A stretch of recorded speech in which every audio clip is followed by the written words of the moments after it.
Hello everyone and welcome to Look After Our Star, which is an event organised by Northeast for Europe. My name's Yvonne Vanke, I'm Chair of Northeast for Europe. And we've been campaigning, as many of you know, because you've been part of it, on a pro-Europe agenda for 4.5 years. Obviously, we did not get the results that we wanted, and so today is a very sad day for all of us. And it can feel as if we've kind of come to the end of the road.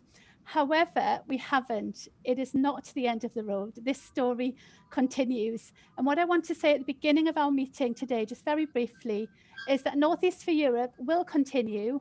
We will be continuing to hold the government to account, and we will be continuing to campaign for a pro-EU agenda, and with the aim of eventually rejoining.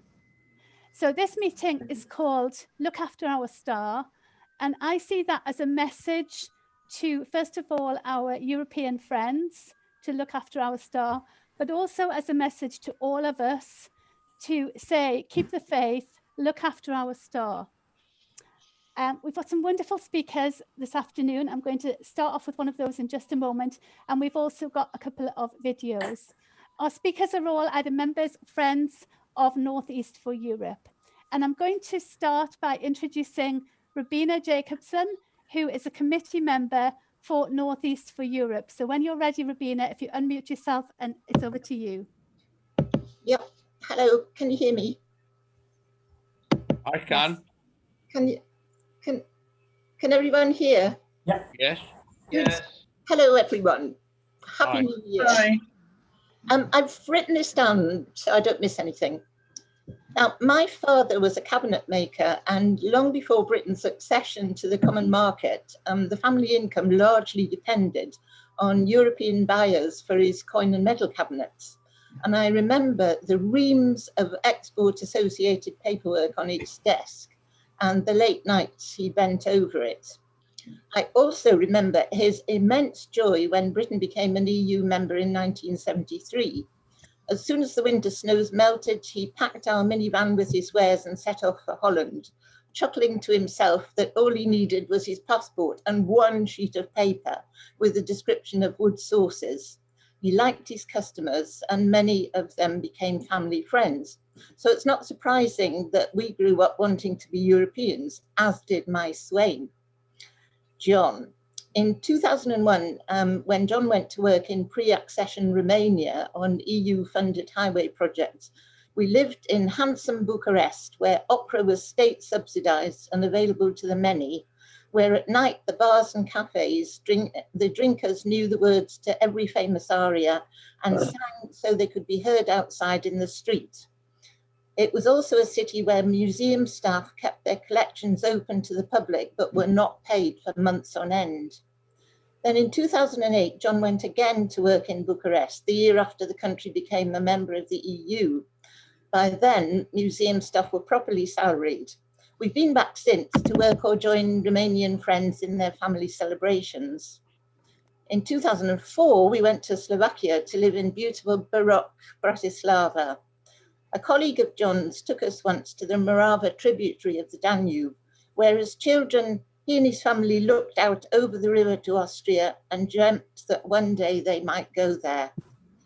Bratislava is 1 hour by road from Vienna, forbidden then, but today there's no trace of a border. The outlook turrets and armed guards have gone, and there's only a sign to say which country you're entering or leaving. There were also jobs in Bulgaria, Hungary, and lastly in Luxembourg for the European Investment Bank.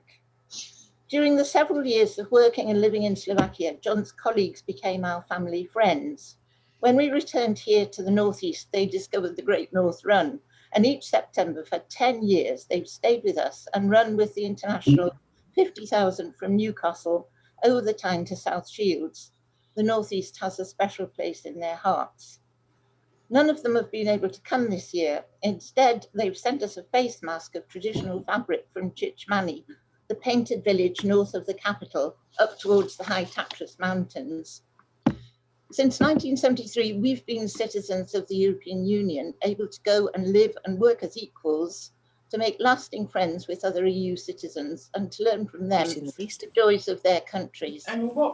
Like all of you, we were absolutely devastated by the results of the 2016 referendum. It surely could not stand. In vain, I put up notices around the village beseeching our neighbours to join me in a letter writing campaign. A very few stalwarts came. We wrote letters and got many supportive replies, but it was obvious more was needed. So months of lonely anxiety went by. Then a friend spotted a Facebook post from NE4EU inviting all pro-European people in the Northeast to join them for a night in a pub in South Shields.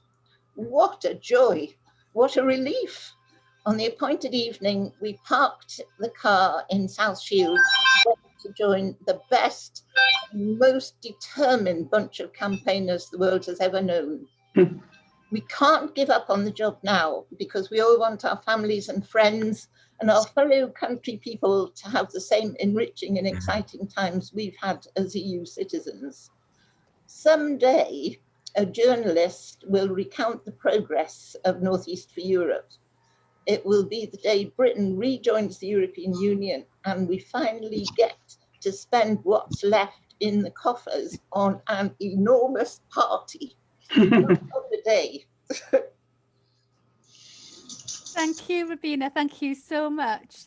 I'd like to move on now to a friend of Northeast for Europe, Peter Benson. Just before Peter starts speaking while he's getting ready, can I just ask you to mute your microphones unless you're one of the speakers, just because we're getting a bit of background noise. Thank you. Peter. Thank you, Yvonne, and thank you for putting on this event. I started political activism in Ireland when I was a teenager. I was involved in local politics with Fianna Fáil, and two key events stand in my memory from that time, which was quite a long time ago. One was a trip up to Northern Ireland to meet John Hume, which will always and forever be in my memory.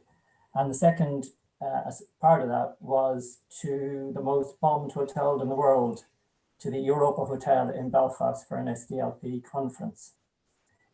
The second key activity that I remember from that event, from that time, was an educational visit to Europe. And actually, it was kind of called, it was officially called a fact-finding mission to Europe, where I went to Brussels and Strasbourg, and it was sponsored by a local MEP who was in fact the vice president at that time. There was lots of highlights from that trip, but one that sticks out at me, probably the one I actually only remember, was a trip to a nightclub where I got introduced to snails, and I saw lots of young ladies in fishnet stockings. However, the lighting was not very good, so I can't tell you anything further about that. Moving forward very speedily to November 2018, and I was here for almost 35 years in the UK. And I did my first real political event since I've been active in Ireland. And I went to a Channel 4 debate. And I was really proud for myself because it gave me an opportunity to heckle Jacob Rees-Mogg. And I got admonished by the presenter, Christina Murphy, live on air for over heckling him. So that is my badge of honor from that event, and it inspired me to continue on doing lots of other things. And I think I actually got to really hate him after that event, and I still hate him today. Also on that panel then was Barry Gardner, James Cleverly, and Caroline Lucas, and I got a selfie with Caroline Lucas afterwards. So that sparked my interest in politics here in the UK, and I joined Sodom in early December of 2018. My first encounter with Northeast for Europe came in February 2019. And the first person I set my eyes on was James Sherrin. And James was actually holding an Irish flag outside Parliament where I met him. And also there were two other ladies, Janet and Louise. So this was the start of my involvement with what I can honestly say is the greatest and most organized, creative and dynamic group I've ever been involved in. The level of detailed commitment and passion is just jaw-dropping from the entire team up there in Newcastle and around the surrounding areas. So I'm going to recount just a few quick highlights, if I may. One was to do with a person we all hate, was to do with Nigel Farage. I was part of a counter demonstration, and when I was in West London, I got a phone call from Louise, and she asked me, would you do an interview for BBC Northeast? I think she'd already arranged it, so actually I didn't have a choice, but I volunteered naturally. I had a few little obstacles in terms of having to do an interview from Northeast. BBC Northeast was, obviously I was not from the Northeast. I'd never been up there.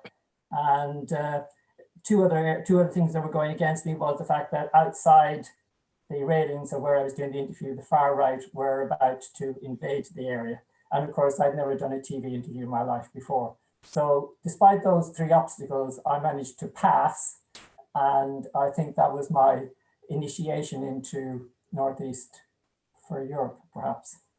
Since then, I've been up on 4 times, and I've managed to protest with my Irish flag in Sunderland and in Newcastle. And I have a very fond memory of my day in Sunderland when a man came up to me and spoke in Gaelic to me. So that was a particularly pleasant memory.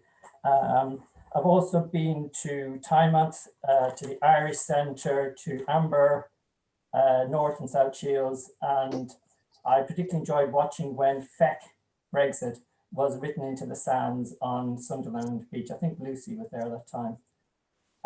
Thanks to James, I visited a lot of the key historical sites in Newcastle and also the houses. The house where the former Northern Ireland Secretary, Mo Mowlam, lived for a long period of time, and to the Catholic Church close to the train station, where there's a memorial to the 1,600 Irish men who gave up their lives for the British Army in World War I. I have so enjoyed being part of Northeast for Europe, the eating, the drinking, the laughing. I've enjoyed every minute being politically active, and particularly in St. Stephen's and outside Parliament with all of you gang. It's been really, really lovely. As an Irishman, I'm also European, and I stand shoulder to shoulder with my fellow EU citizens. Here in the UK, there's about 4 million of them, and the Irish community in the UK makes up about 10% of that, so we're around 400,000. And of course, with all of you guys from Northeast for Europe. I'm pleased there is a deal as prevents the worst happening, but it's also a bad deal, and it's also a bad deal for Ireland. For the UK to leave EU, it's never good news for Ireland. I worry for the young people in the UK, especially my own, and because we'll all have fewer opportunities, for UK business who will have so many new hurdles. And I have to say, I've been surprised by the level of deceit, deception, lies, the dirty monies and the dirty tricks used to win the referendum, and the constant stream of xenophobic language coming from the Tory government and the gutter press. It's been a real eye-opener to me. But I'm also optimistic. I have met so many awesome people, and we all share the same principles and values, and I believe we are so stronger together, and we will eventually prevail, and the UK will return to the Europe. And I take my inspiration from all who I've met over the last 2 years, but 2 people stand out. They are both legends in their own right. One stood up at a demonstration in Sunderland before she could vote and made a speech and was almost violently attacked it. But this did not stop her from continuing her protest. She's travelled overnight on the megabus to London, done a day's campaigning, then travelled back on the same megabus and went to college the following morning, which I think is quite remarkable. The other is, of course, Iran, who frequently is up at 5 o'clock in the morning and returns home the last train at night, getting home at 1 or 2 o'clock in the morning, and again, getting up to work the following day. That level of dedication is inspiring to each and every one of us right around the country. So I'd say I have no doubt that we will return to Europe thanks to the dedication of these 2, Lucy and Louise, a brilliant team from Northeast of Europe, and of course the many thousands of other like-minded individuals. We will never stop. Thank you, Peter. That was great. I'm going to move straight on now to another friend of Northeast for Europe, who is Sylvia Zamperini. Over to you, Sylvia. Can you hear me? Yeah. Okay, good afternoon. I'm Sylvia from Birmingham. I'm a free-spirited activist who has been working with Notice for Europe and different other pro-EU groups across the country. I've also spent the past 6 months being weekly of a front line at Sodom in London, which is the best type of activism for me. This is my story. I was born in Italy 52 years ago, and I came to the UK on the 6th of January 1994, thanks to the freedom of movement. I initially came here to improve my English after my first degree in mechanical engineering in Milan, but my long-term plan was to build a life abroad. I'd actually turned down the opportunity to study English in the USA, where I've got relatives, as my stay would have been subjected to the limitation of a visa. The freedom of movement in a EU country would have allowed me to stay as long as I wanted, to be able to study and work as an EU citizen, a perfect way to escape Italy. On catching the flight to London on that Thursday, 6th of January 1994, I recall my father telling me to think of myself as European, thanks to the opportunity given by the EU. I just shrugged my shoulders. I just wanted to leave Italy and be the maker of my own destiny in a different country, far away from the pressure and expectation of my family.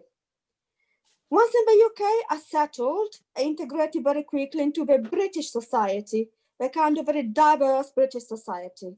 I went back to university and got a Master of Philosophy in Scotland, followed by a PhD, and then I started forging a career as a mechanical engineer. I became a British citizen in August 2009. By then, the UK had become my adoptive motherland, where I've been able to live my life as I wanted to be and to fulfill my aspiration. However, my dual nationality precluded me from working on some projects. So in August 2014, I decided to renounce my Italian citizenship, becoming a sole British national. I did not follow politics at the time. Little did I know that this decision would eventually leave me trapped in a country which I would no longer recognize as my own.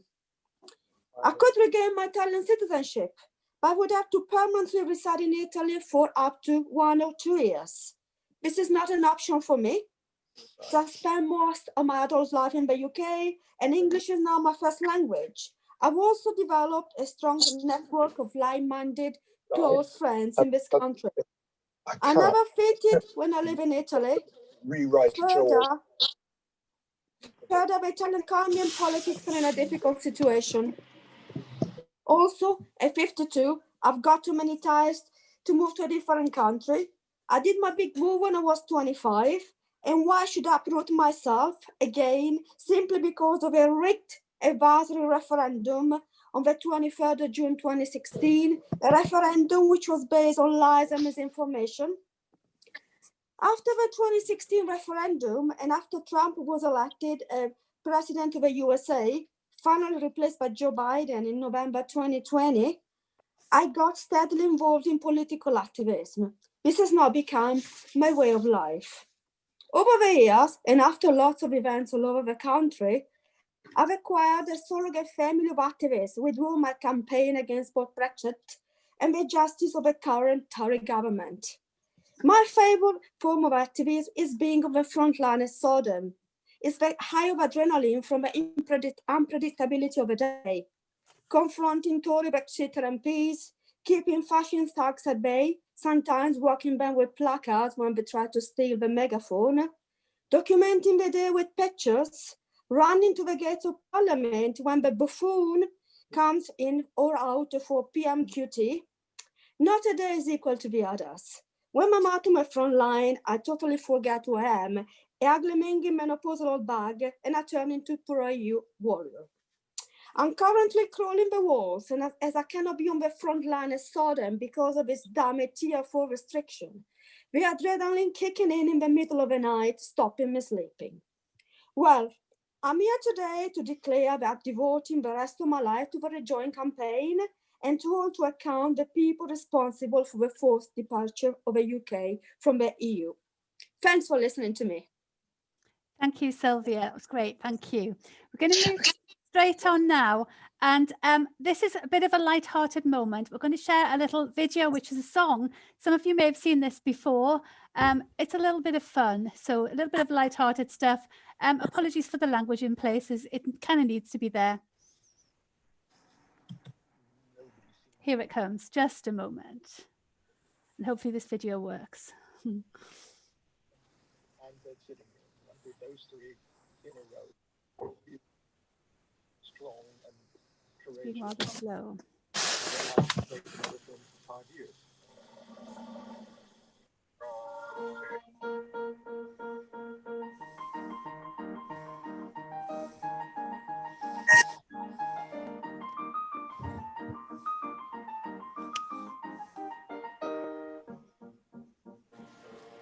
I am the very model of a full signed-up Remainer. I'm a dedicated, integrated, on-the-ball campaigner. I'm at street stalls and at marches, and I've signed a few petitions. I've been standing out on bridges in some fair and foul conditions. I've waved a flag and banner, I'm obsessed or dedicated. And with Facebook and with Twitter, I've been social mediated and been reading lots of info just to understand each inference. And writing to the government to try and make a difference. And writing to the government to try and make a difference. And writing to the government to try and make a difference. And writing to the government to try and make a difference. This all sounds very laudable and even makes me very proud. Yet insults come and insults go, and sometimes they are very loud. But still I will be plain or shout it out as a campaigner that I am the very model of a full signed-up Remainer. And still I will be plain or shout it out as a campaigner that I am the very model of a full signed-up Remainer. There's communist or commie, as it sometimes can be shortened to, and Leninist or Trotskyist, of which I've sometimes known a few. Remainer or Ramona are the sorts of things I get a lot. Misspelt in angry capitals, I find I do not give a jot. I've often thought inventiveness or witticisms in their place would work much better than the insults shouted at me in my face. The silly names and phrases such as Corbynite and entryist. And anti-democratical who's talking down the countryist. And anti-democratical who's talking down the countryist. And anti-democratical who's talking down the countryist. And anti-democratical who's talking down the countryist. There's traitor or there's tractor if the auto prompt is still switched on. A loser and a snowflake, just remember that the lever's won. A fascist and a socialist, political contortionist, just lift it from the Daily Mail and use it when they're mad and pissed. A fascist and a socialist, political contortionist, just lift it from the Daily Mail and use it when they're mad and pissed.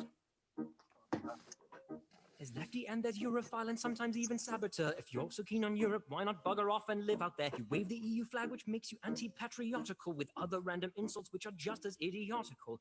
Chosen from a lexicon so narrow and predictable. A lot of these expressions neither apt nor analytical. You say it is the people's will, so why don't you just suck it up? Relying on the government to come along and fuck it up. Relying on the government to come along and fuck it up. Relying on the government to come along and fuck it up. Relying on the government to come along and fuck it up.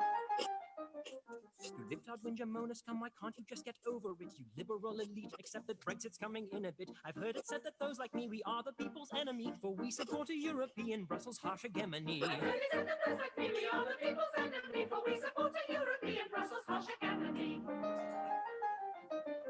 The most peculiar thing about the criticisms hurled is that in all this time I've not been called a bloody liberal Democrat. Just insults that I've heard before and insults that I've yet to see, and none of the above could ever possibly apply to me. Insults that I've heard before and insults that I've yet to see, and none of the above could ever possibly apply to me.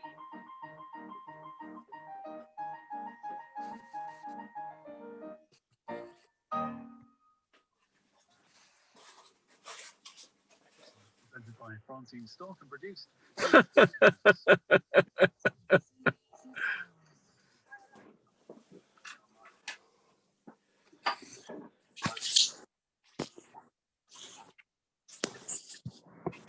Oh, lyrics. And there it is. Okay, stop Well sharing. done. Well, I hope that you enjoyed that. That was really kind of just for a bit of fun. That was something that we wrote a couple of years ago. I'm going to move straight on now to, we're very, very pleased today to be able to welcome Scott Daniels from European Movement, who is going to speak to us next. So I'll hand over to you, Scott. Thank you. Thanks, Yvonne. Can't promise I'll be quite as entertaining as that song. I hadn't actually heard that one before. That was great. So yeah, as Yvonne said, I'm Scott. I'm the Operations and Events Manager at European Movement. Basically what that means is I do sort of the outreach, volunteer, events programs, and sort of keep things running behind the scenes. Bit of an interesting challenge in 2020, I have to say. And before that, I was with Britain for Europe, was the former chair of Greenwich for Europe, and like many people here, spent some time earlier in the time at Sodom and Number 10 Vigil and stuff like that. But just want to start by thanking you for inviting me to speak today. I think it's a great event. I can see people in the chat from all over. People I've campaigned with probably sent boxes of leaflets to your house. And I can see Gareth from the Lucian group here, is one of my neighbouring groups when I was the chair of the Greenwich. It's a hi, Gareth. But as Peter said, met so many great people in this movement, made a lot of good friends. So it's good to spend today with you.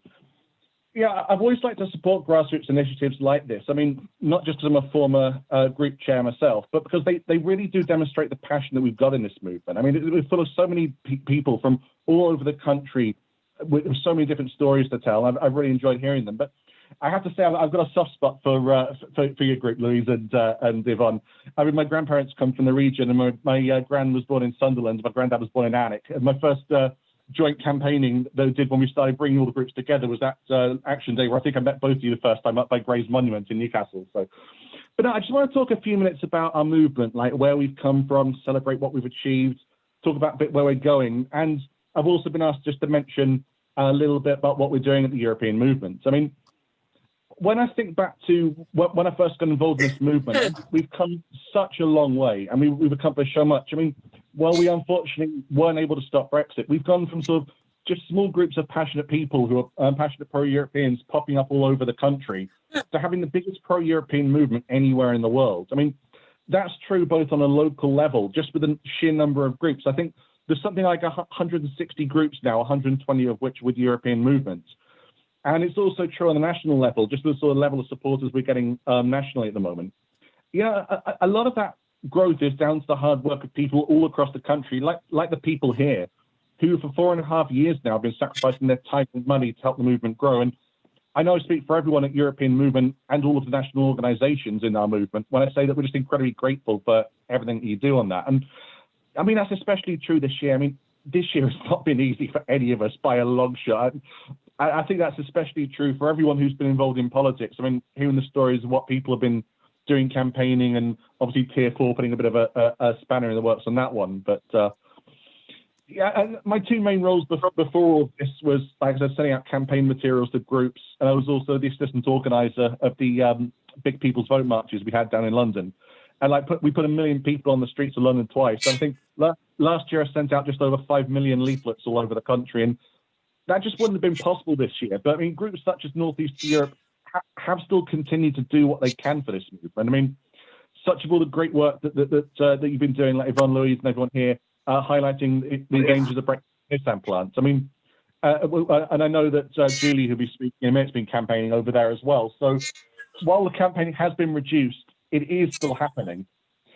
And, you know, at European Movement, we focused this year on preventing a no-deal Brexit, which thankfully we did. I mean, the Brexit we got, it's not a great Brexit deal. I think it's a very incredibly bad deal, but better than the no deal, at least on that one. And we've been trying to work on building our movement to ensure we're fully prepared for whatever 2021 throws at us. I mean, just for example, you've probably seen the two big rallies that we did over the summer with sort of 10,000 people on each of them, watching them live. And we used those rallies, along with the rest of the campaign, really sort of demonstrate the range of support for our movement and the sort of range of support from people of all walks of life who want to stop a no deal. And the campaign and those events really did show how cross-party this issue is. I mean, we had speakers from Labour, the Conservatives, Lib Dems, Green Party, Plaid Cymru, SNP, SDLP, Alliance Party. We had ministers from the three devolved nations, shadow cabinet members. I'm hoping I haven't missed out any parties there. And it's been really nice, I have to say. This issue has united people. This movement has united people. I can't think of any other time that you've united people from what's that, 8 or 9 different political parties. And I think it's really great. And on top of that, we've done things like holding action days, lobbying campaigns, petitions. I know that a lot of you have been helping us with that and getting the thousands of letters sent to Downing Street and MPs on that. I mean, I mentioned at the start of this that our movement has grown hugely on a national level.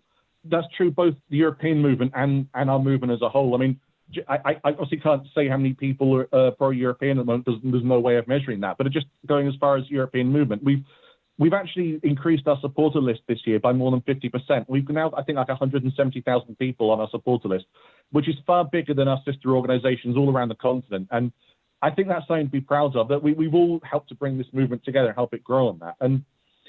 And I guess that brings us to the end of this year, which, I mean, despite the fact we're fast approaching the end of the transition period, and I think we'll be glad to see the back of this year. But I guess that brings us to talking about the future. And it's a future which brings the UK into a new relationship with Europe. And we're going to fight as hard as we can at European Movement, as I know all of you are as well, in collaboration with everyone else in this movement, for a relationship that's as close and as positive as possible, whether we hopefully would look to rejoining in the future as well, however long that takes. And we're also going to continue fighting to hold the government to account as the impacts of Brexit unravel themselves. And if you hear any stories of how Brexit is affecting your area, whether it be jobs, the economy, rights, whatever it is, do send them in, because that's something we really do need to keep track on that.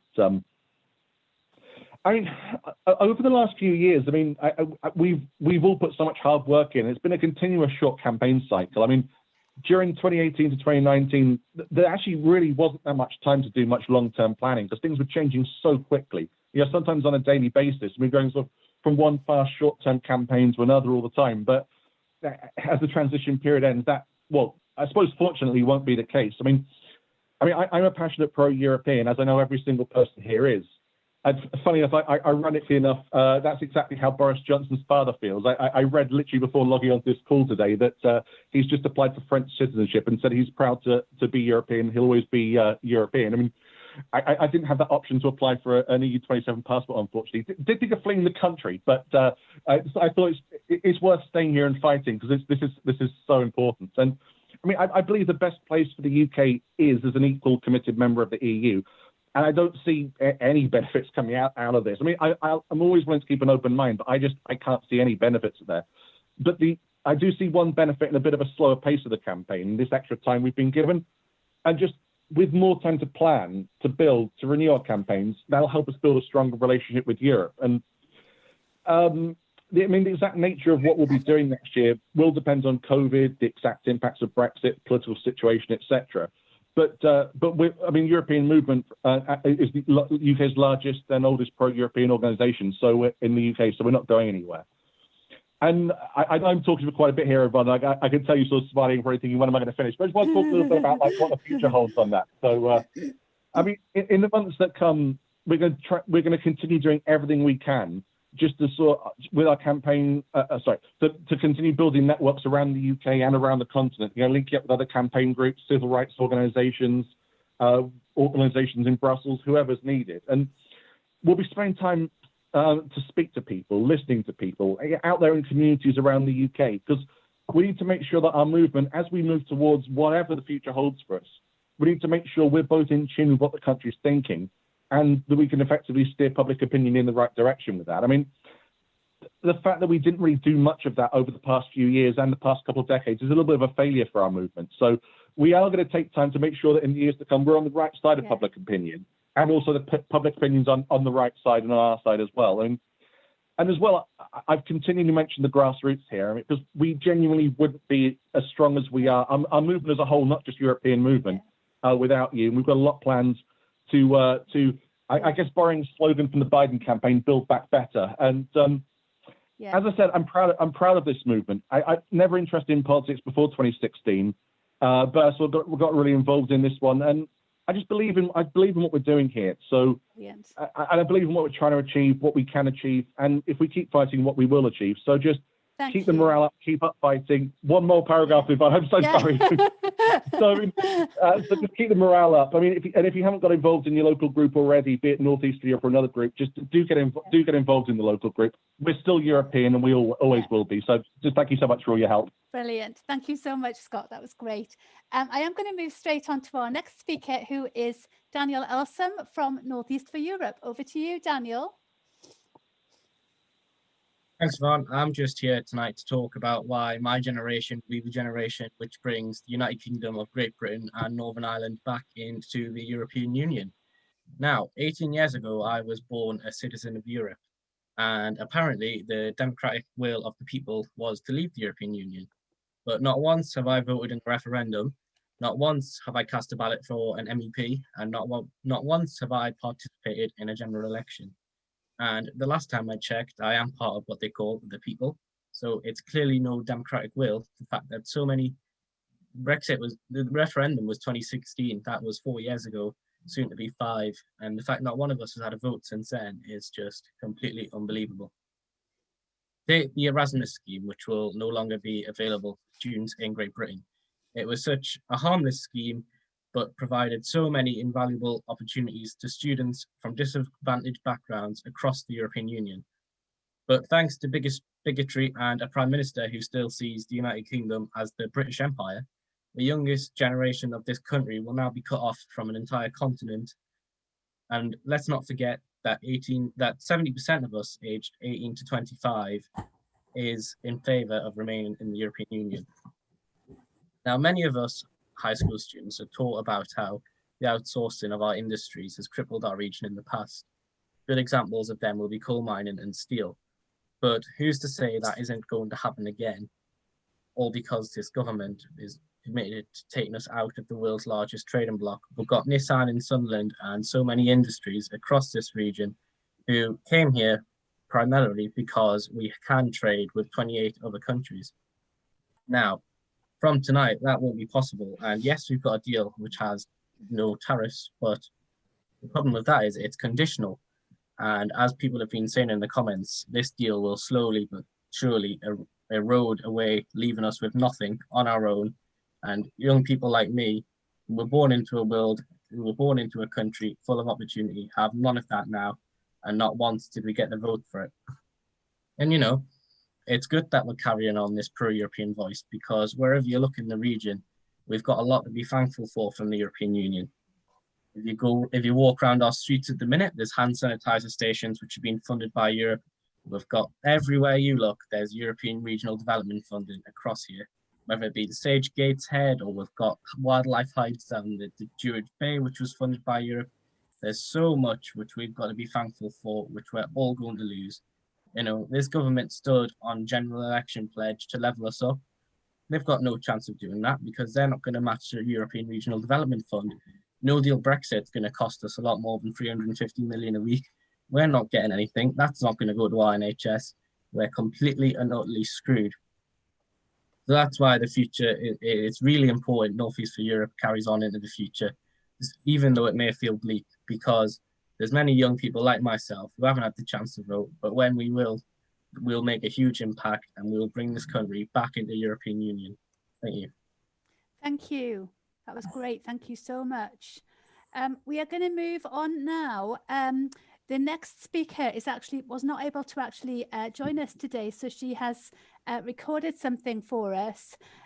This is our very good friend, Christina Muller Stewart, and I'm going to, who was very active on the North East for Europe Committee. I'm just going to share my screen and show you her video, just a moment.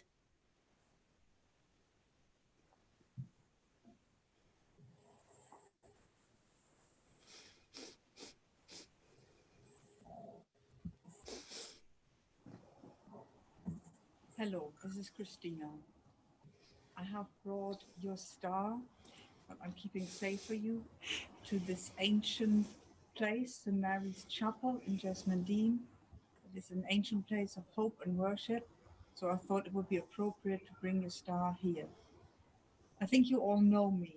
I was a committee member for North East for Europe, and I campaigned with you, and I marched with you, and I sat with you, and I cried with you, right until the point when I left and went back to Germany. And of course, I still cry with you. And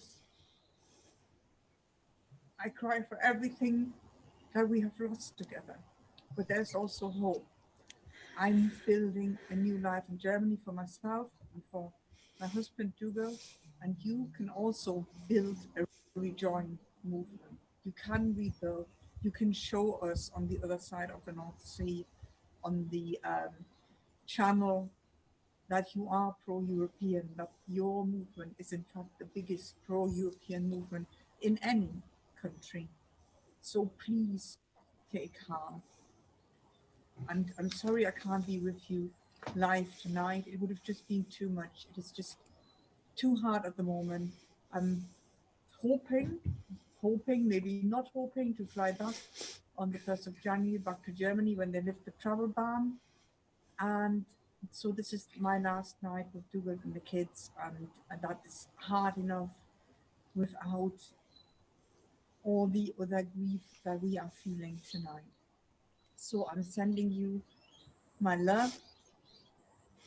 I'm holding your star right close to my heart, and that's where it will remain. Take care, everyone. Goodbye.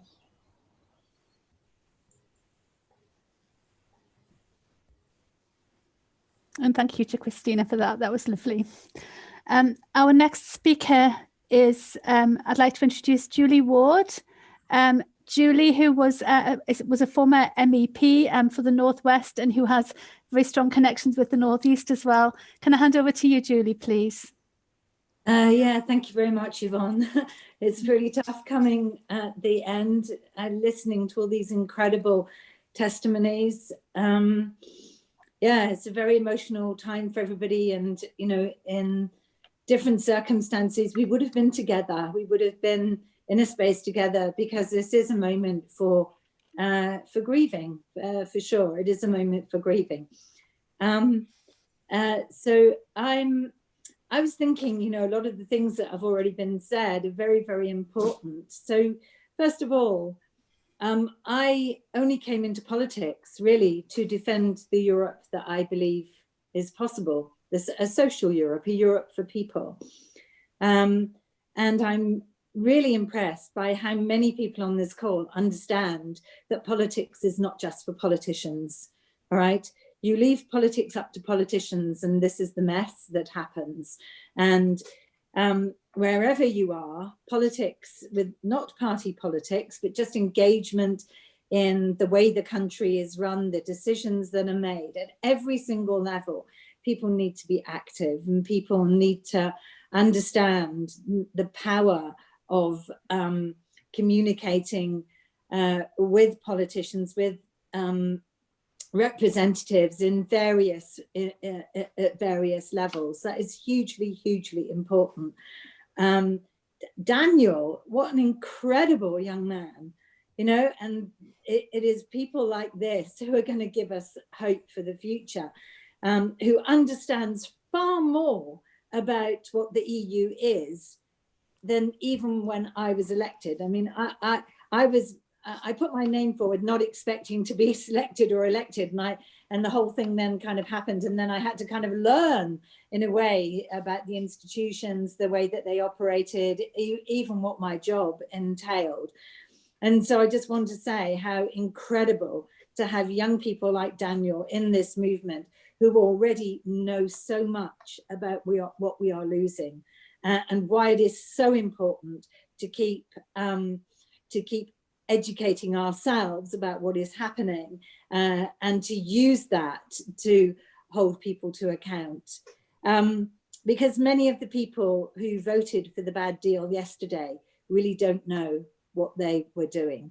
I know it's difficult, you know, the argument about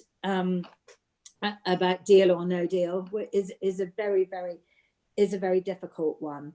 But actually, a majority of 80 by the Conservatives and the ERG agreeing that it was, you know, that the deal was sovereign proof, or whatever that means, you know, it was going to go through whatever. So so having a community of people to share these very emotional feelings with is super important. And I've always been really pleased that you've invited me to your events, to your actions, you know, whether they've been social events in the pub, but a couple of Fridays we've been standing together outside the Nissan factory. You know, I've seen you when you come out to Brussels when I was working there, outside Labour Party conference when it was in Newcastle, but also, you know, in London and at the marches, and these relationships that we've built between each other will be there forever now. And, you know, I wouldn't have met all you guys if this hadn't happened. And so, and I'm really grateful.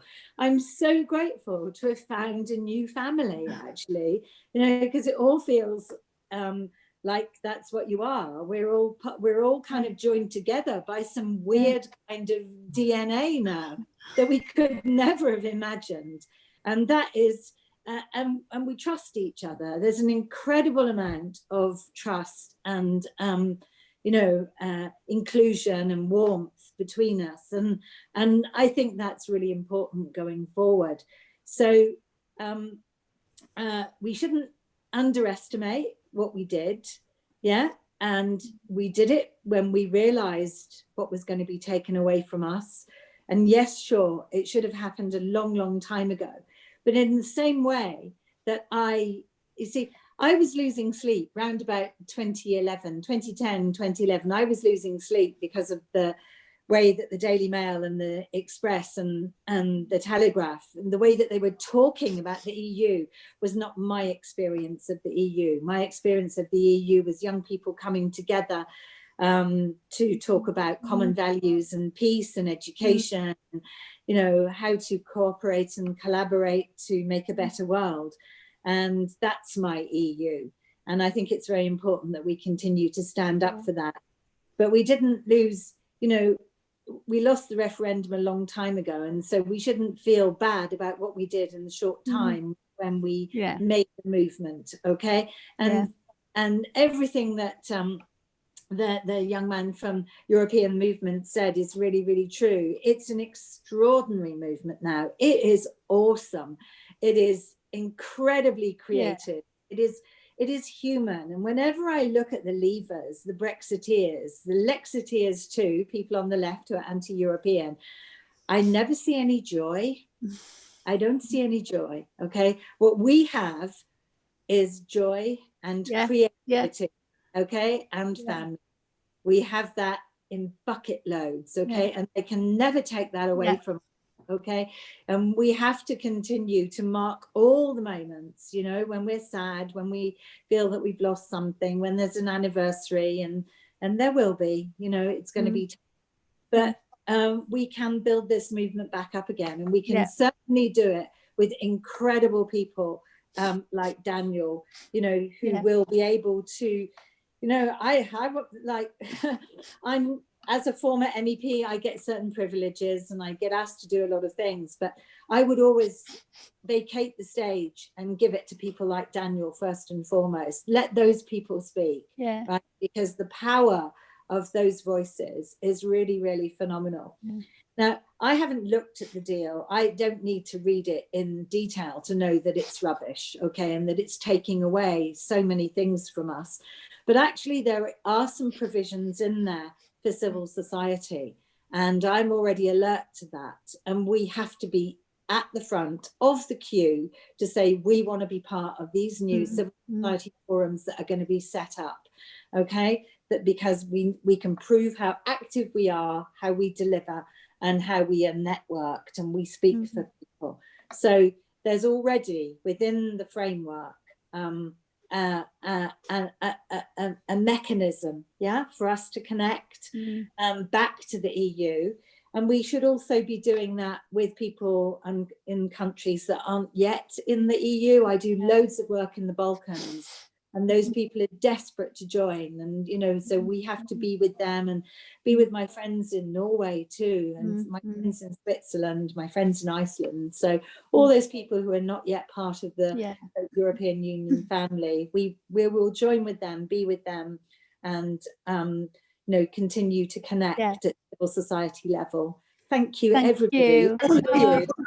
Julie, thank you so much. And I would kind of like to pick up one thing that you said there about joy.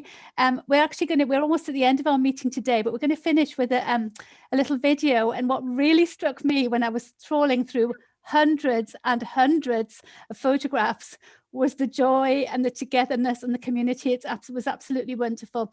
So that's what we're going to do now. I'm just going to show you, it's about 3 minutes, a little video. You might see yourself there You might not see yourself there, but you know that you were there on that day.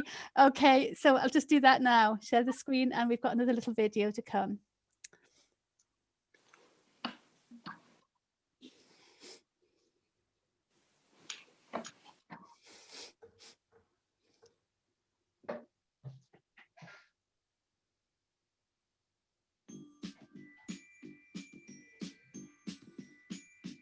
Though it hurts to go away.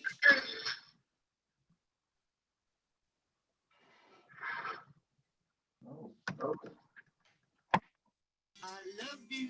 I love you. You know, I'll be thinking of you in most everything I do. Now the time is moving on, and I really should be gone, but you keep me hanging on for one more smile. I love you, all the while. With your cute little way, will you promise that you'll save your kisses for me? Save all your kisses for me. Bye-bye, baby, bye-bye. Don't cry, honey, don't cry. Gonna walk out the door, but I'll soon be back for more kisses for me. Save all your kisses for me. So long, honey, so long. Hang on, baby, hang on.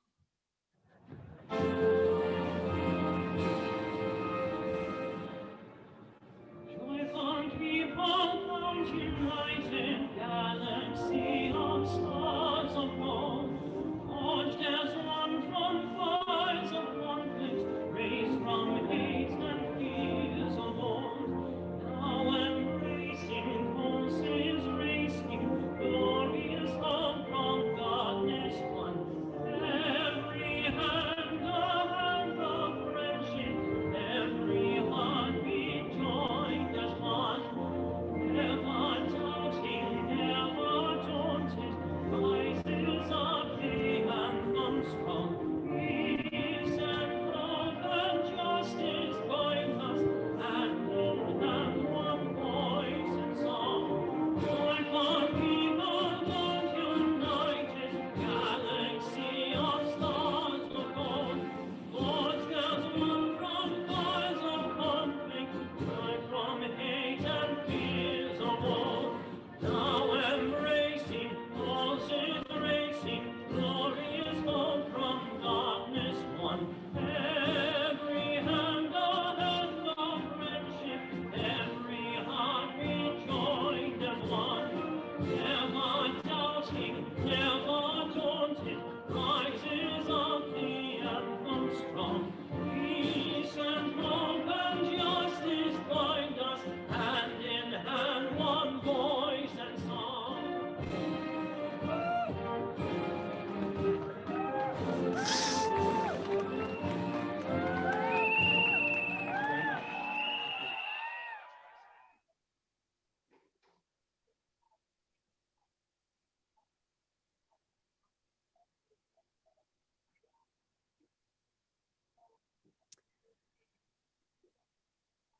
Thank you everyone for joining us this afternoon.